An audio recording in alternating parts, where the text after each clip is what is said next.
Here on The Colour of Country Life, important to be chatting with the Minister for Consumer and Business Affairs, Andrea Michaels. How are you going today? I'm good, Ricky. How are you? Great, thank you. Now, you've got an alert out there for, I guess, people in the northern suburbs of Adelaide, but it's useful advice really for everyone across the state to be aware of people that are trying to rip other people off or do substandard work when it comes to bitumen. Yeah, we've seen an increase, particularly in the northern suburbs. Groups of tradies going around, they're unlicensed. They're going around putting really high-pressure sales tactics saying, we've just finished a council job, we've got some bitumen, we'll do your driveway, we'll do your car park for small businesses, really cheap, a lot of high pressure. Turns out the work's really poorly done. They're unlicensed and they're overcharging for what they're doing.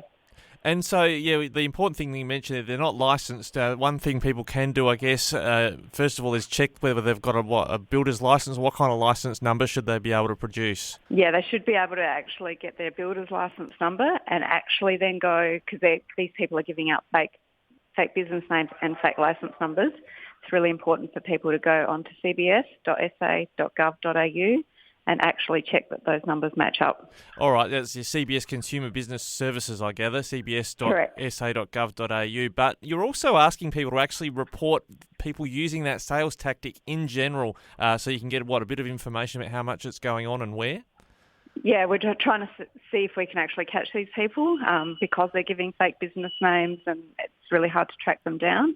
If someone knocks on your door with that sort of sales tactic, please give CBS a call so we can actually send inspectors out and try and catch these people while they're doing the neighbourhoods that are being reported in. And when you say they're doing substandard work, are we talking about, that the stuff cracks up pretty easily, or what are we finding in terms of generally when they've done the work, why it's pretty poor? Yeah, we're finding some people within 2 or 3 days, it's just turned to rubble. They're just putting a really thin layer of bitumen on and a couple of days later it's just gone. And they're charging thousands of dollars.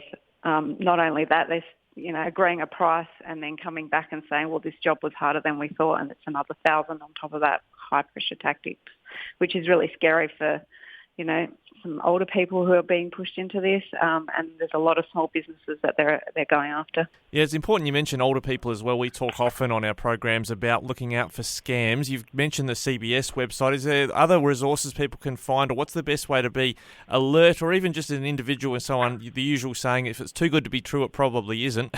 Is there some way people can arm themselves against scams in general?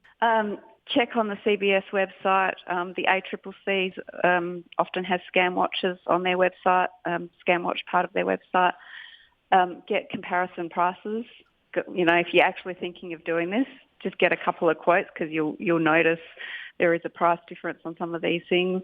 With builders, you actually find that a license legitimate, and you can compare the quality. Don't rush into anything. Don't feel pressured to rush into anything. Like you said, if it's too good to be true, it actually probably is.